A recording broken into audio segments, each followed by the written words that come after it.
Well, Councillor. My clients have come to a decision. Duke, Amelia? You go ahead. They've decided a way of extradition.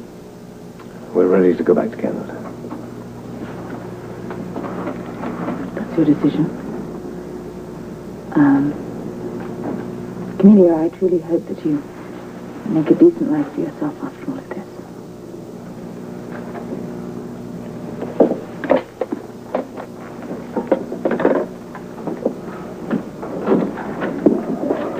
Captain Lewis, I'd like you to call the Canadian attorneys and arrange for transportation. Miss Mackay and Mr. Levy will be returning to Canada with them. The papers, they're going to need your signature. Yes.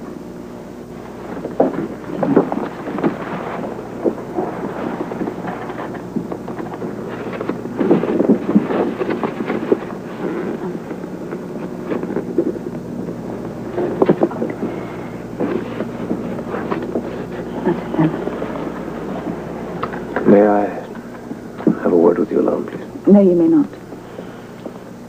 I want to say something to you. I'll say it here in front of everyone. I love you very much. I'm very grateful for the time we spent together. And the best time of my life. I'll do everything in my power to clear your name. And I hope maybe sometime in the future you can forgive me for my poor judgment. You finished? No. Tell Robin I love her. Tell her Uncle Duke is sorry for all of this mess. And maybe someday she'll understand why I had to leave.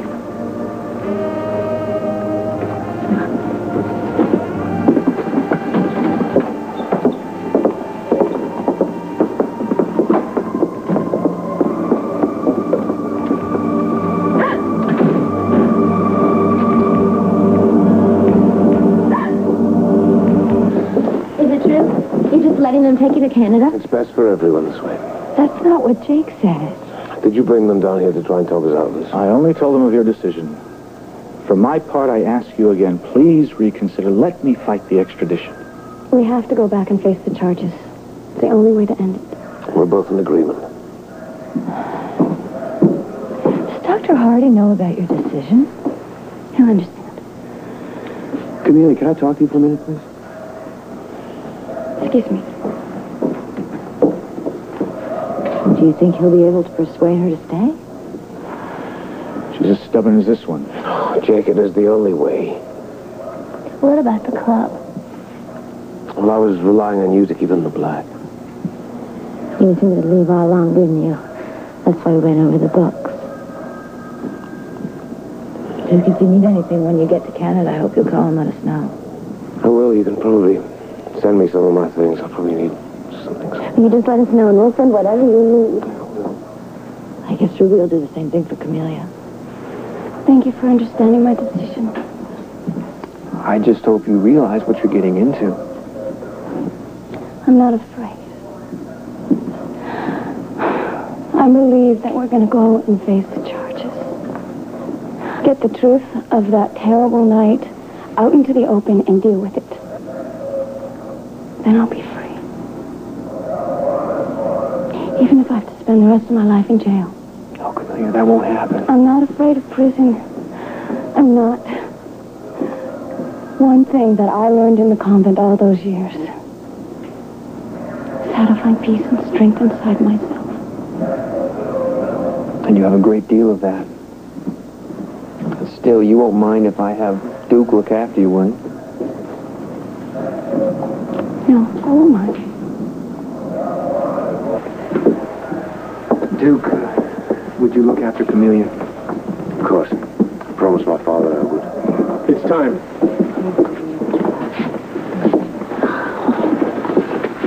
Don't worry. Say goodbye to Briscoe for me, will you?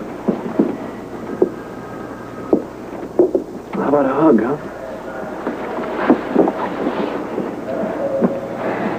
get everybody to the hospital. I will. We'll be thinking of you every day. Good luck, Duke. Thank you. You'll be back. I knew you will. Better get going.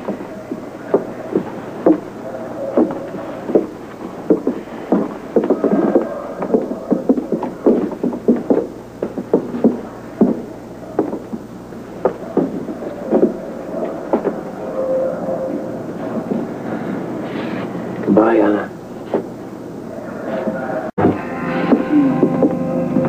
Don't blame yourself. Nothing you could have said to them would have changed their minds. Bobby's right. I just wish they would have listened to you. Yeah, well, they didn't, and that's that. There is something I can do, though. I can make sure he has the best lawyers in Canada. In fact, I think I'm going to call Jan and have her start working on it right away. Honey, I have a better idea. The only lawyer that can find justice for Chameleon Duke is standing right here. Thank you. I'm not licensed to practice in Canada. But you can advise another lawyer, can't you? What is that you just said? I think she's saying you can go to Canada.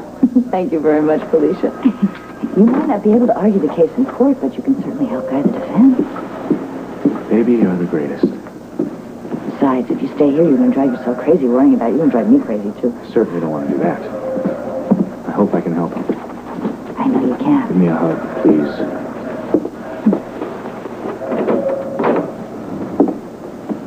Oh, excuse me. I wonder if you would come in this moment, please. Thank you. Of course. You too.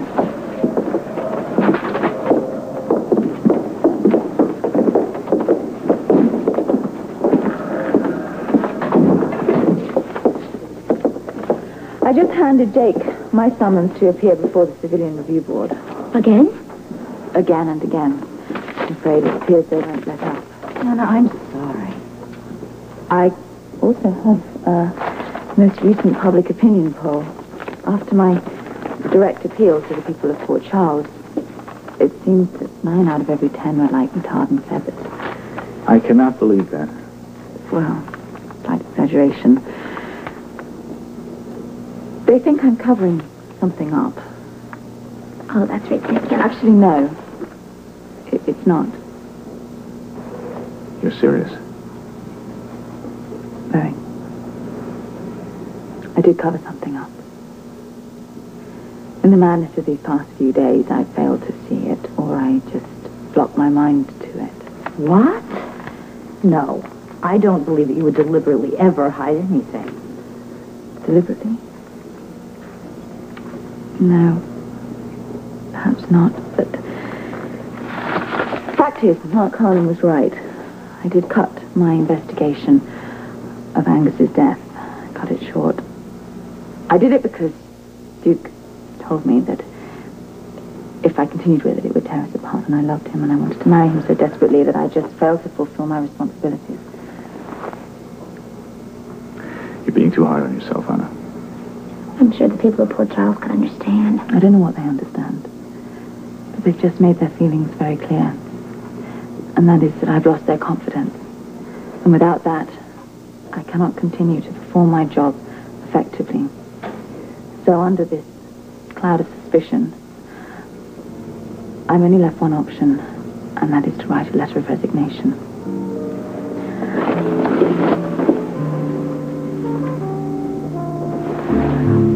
I am a people of Port Charles, and you haven't lost my confidence. Thank you. Nor me.